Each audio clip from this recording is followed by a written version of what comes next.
पीहू की शादी की सभी तैयारियां हो चुकी थीं। कितने ही दिनों से मैं लगातार काम में लगी हुई थी।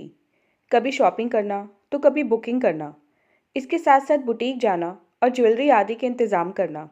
घर में भी सब कुछ देखना था। पीहू मुझे इस तरह काम में जुटी देखकर परेशान हो जाती थी। बार बार कहती थी, मम्मी छोड़ो, क्यों इतना सब कर रही हो? अगर बीमार पड़ गई तो क्या होगा? मैं तो उमंग और उत्साह से भरी थी। ऐसे कैसे मैं अपनी लाडली बिटिया की शादी में कोई कमी छोड़ सकती थी? उसे प्यार से गले लगाकर उसके माथे को चूमती हुई मैं कहने लगी, बिटिया तुम बस एंजॉय करो, क्योंकि तुम्हारी ज़िंदगी का बहुत विशेष दिन है। मैं हूं ना यह सब देखने के लिए। उसे दुलार कर जब मैं किचन में चाय बनाने आई, तब मेरी आंखें डबडबा रही थीं। यह मेरी मतलब एक बेटी के मन की पीड़ा थी। 4 दिन बाद मेरी बेटी का विवाह होने वाला है और मैं उसकी माँ आज उस दिन को याद कर रही हूँ जब मैं दुल्हन बनी थी। सजावट, सामान, मेहमान, सब कुछ ऐसा ही था। बस एक बहुत बड़ी कमी थी, दुल्हन की माँ नहीं थी। मेरे खुशहाल जीवन में एक मनहूस दिन आया था जब पापा और मम्मी का मोटरसाइकिल पर जाते समय एक्सीडेंट हो गया था और मम्मी वहीं हमें छोड़कर ईश्वर के पास चली गई। पापा को भी चोटें लगी थीं, लेकिन हमारे सौभाग्य से पापा बच गए। हम दोनों भाई बहन तो जैसे कुछ समझ ही नहीं पा रहे थे कि ये क्या हो गया। किस तरह से एक ही पल में हमारी दुनिया उजड़ गई। समझ में नहीं आ रहा था अब हम कैसे रहेंगे, क्या करेंगे, क्योंकि अभी तक तो मम्मी हम सबका और घर का ध्यान रख रही थीं। उस समय मैं कॉलेज में थी। भाई मुझसे 3 साल छोटा था। मम्मी के जाने के बाद घर की जिम्मेदारी मेरे ऊपर आ पड़ी। मैंने भी धीरे धीरे सब कुछ संभाल लिया। शायद लड़कियों में माँ बनने का गुण जन्म से ही छुपा होता है। तभी मैं एक तरह से पापा और भाई दोनों की ही माँ बन गई। मम्मी को गए 3 साल हो चुके थे। अब पापा को मेरी शादी की चिंता थी। मैं बार बार कहती थी कि मैं भाई की शादी के बाद ही शादी करूंगी, जिससे भाभी आकर घर संभाल लें। पापा इस बात को मानने के लिए तैयार नहीं थे। कहते थे सही उम्र में विवाह हो जाए वही अच्छा है। मेरे बार बार मना करने पर भी मेरी शादी पापा ने तय कर दी। पापा मेरे होने वाले पति विनीत तथा उनके परिवार से संतुष्ट थे, लेकिन मेरे मन में तो चिंता थी कि मेरे जाने के बाद पापा, भाई और घर का काम कैसे चलेगा। पापा ने इस बात पर ध्यान नहीं दिया और मेरी शादी की तैयारियों में जुट गए। मैं खुद ही अपनी शादी की तैयारी कर रही थी, क्योंकि घर में कोई अन्य महिला तो थी नहीं। कभी चाची तो कभी बुआ फ़ोन पर बताती रहती थी कि क्या क्या तैयारियां करनी हैं। धीरे धीरे समय बीतता गया और मेरी शादी निकट आ गई। तब सभी संबंधी महिलाएं घर आ चुकी थीं। घर में कई महिलाएं थीं, लेकिन कोई भी उस तरह से निर्णय नहीं ले सकती थी जैसे अगर मेरी माँ होती तो लेती। इसी कारण उन सब में आपस में बहस होती रहती थी कि कौन सा काम किस तरह करना चाहिए। मैं होने वाली दुल्हन थी, इसलिए हर बात में नहीं बोल सकती थी, पर देखती रहती थी कि कितना कुछ गलत हो रहा है। अतिथियों की संख्या बढ़ती जा रही थी, क्योंकि सभी को अपने परिचितों या मित्रों को कार्ड देना था। रस्म रिवाज भले प्रकार से नहीं हो पा रहे थे, क्योंकि आपस में ही बहस होती रहती थी कि क्या करना सही है। मम्मी की अलमारी की चाबी अभी भी मेरे पास थी, क्योंकि पापा ने उसे अभी लिया नहीं था। रस्मों के बीच से उठकर रुपया पैसा भी निकाल कर मुझे ही देना था। मेरे साथ जाने वाले सामान की शॉपिंग तो मैंने और पापा ने पहले ही कर ली थी और रिश्तेदार महिलाओं के लिए भी साड़ियाँ ले आए थे। सभी संबंधी महिलाएं सास का बक्सा सजा रही थीं। जो साड़ी मेरी बुआ को दी जानी थी उन्हें पसंद नहीं आई। तब पापा ने कह दिया, रश्मि को दी जाने वाली साड़ियों में से बदल सकती हो, और बुआ ने अपनी साड़ी रखकर एक महंगी साड़ी उठा ली। मैं समझ रही थी कि पापा पुरुष हैं, उन्हें रिश्तों की बारीकियों के विषय में नहीं पता। वह तो केवल बहन का मन रख रहे हैं, लेकिन बुआ तो स्त्री हैं, उन्हें तो पता है कि बेटियों की ससुराल वालों का कितना ध्यान रखना पड़ता है। मैं मन ही मन नाराज़ हो गई, क्योंकि मैंने सबके हिसाब से अलग अलग साड़ियाँ खरीदी थीं। अगर मैं यह कहती कि मेरी ससुराल जाने वाली साड़ियों में से साड़ी क्यों बदली, तो सब यही कहते कि शादी से पहले ही मायके से ज़्यादा ससुराल को महत्व दे रही है। इसलिए मैं चुप रही। बात साड़ी की भी नहीं थी। मुझे तो केवल उन सब की मनमानी बुरी लग रही थी कि नाजुक रिश्ता जो अभी बना भी नहीं है, उसकी भी उन्हें चिंता नहीं है और अपनी पसंद का ध्यान पहले है।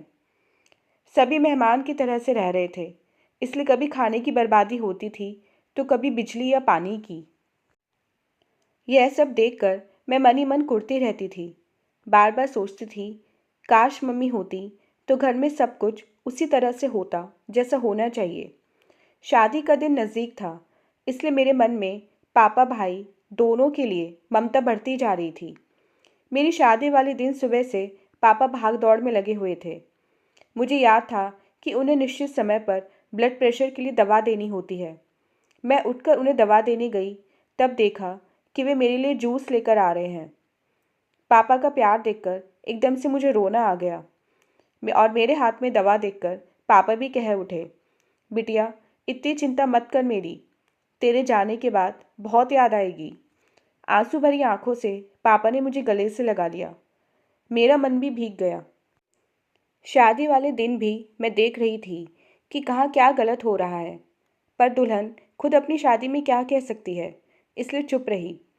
जब विदाई का समय आया तब पापा और भाई के गले लगकर मैं फूट फूट कर रोई, क्योंकि मेरे जाने के बाद इनका ध्यान कौन रखेगा, ये ख्याल मुझे परेशान कर रहा था। ससुराल जाने के बाद भी माँ विहीन मायके की कल्पना मुझे दुखी कर रही थी। घर में खाना बनाने वाली तो लगी थी, लेकिन बिना किसी महिला के कोई घर घर नहीं बनता। जब कभी मैं ससुराल से आती थी तब पूरे घर की व्यवस्था दुरुस्त करती थी।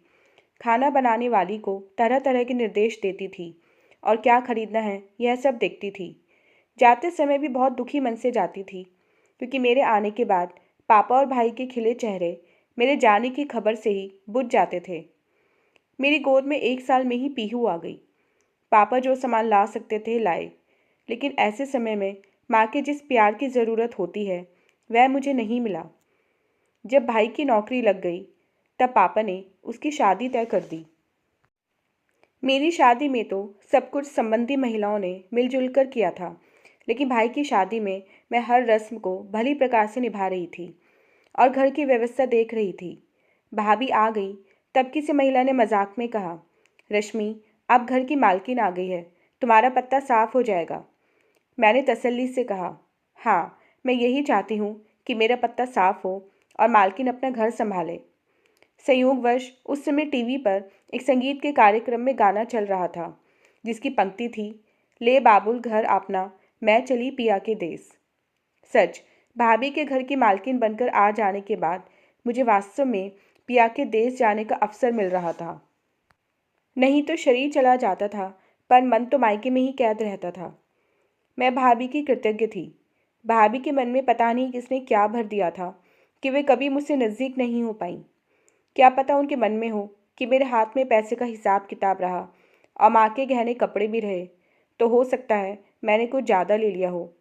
लेकिन मैंने इस बात की चिंता नहीं की, क्योंकि अब मेरी माँ का घर मेरी भाभी के हाथ में था। वह घर फले फूले, यही मेरी इच्छा थी। फिर तो धीरे धीरे समय बढ़ता गया। मेरे भतीजा भतीजी आए, पीहू का भी भाई आ गया और मैं भी पूरी तरह अपने घर गृहस्थी में रम गई। जब तक पापा थे तब तक किसी प्रकार से समय निकालकर मैं मायके चली जाती, लेकिन पापा के जाने के बाद तो मेरा जाना ना के बराबर हो गया। कभी कभी मन कचोटता भी था कि अगर मेरी माँ होती तो मुझे भी मायके का सुख मिला होता। कितनी ही देर से मैं चुपचाप काम करती और सोचती जा रही थी, तभी मेरे बेटे ने कहा, मम्मी क्या तुम रो रही हो? मैंने चौंक कर कहा, नहीं तो। वह कहने लगा, मैं समझ गया, ये दीदी के जाने की वजह से है। अब उसे अपनी पीड़ा क्या बताती, इसलिए मैंने कहा, बेटी जाएगी तो दुख तो होगा ही, और तुम भी तो जब हॉस्टल जाओगे तब मुझे क्या दुख नहीं होगा। प्यार से उसके बालों में हाथ फिराकर मैं दूसरे काम देखने लगी। अपनी बेटी पीहू की शादी की तैयारियां करना और सभी काम भली प्रकार से रस्म रिवाज के अनुसार करना मुझे बहुत अच्छा लग रहा था, और मैं मन ही मन सोच रही थी कि काश कभी किसी की माँ असमय ही उसे छोड़कर ना जाए। शादी के बाद माँ को छोड़कर ससुराल जाना पीड़ादायक होता है, लेकिन माँ के बिना मायके को छोड़कर जाना और अधिक दुखदाई होता है। पीहू मुझे उदास देखकर मेरी गोदी में सिर रखकर लेट गई और मैं प्यार से उसे थपथपाने लगी।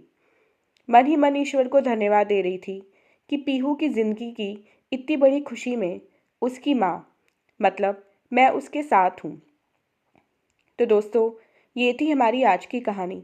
उम्मीद करती हूँ ये कहानी आपको पसंद आई होगी। मिलते हैं अपनी नेक्स्ट कहानी के साथ। तब तक के लिए आज्ञा दीजिए। धन्यवाद।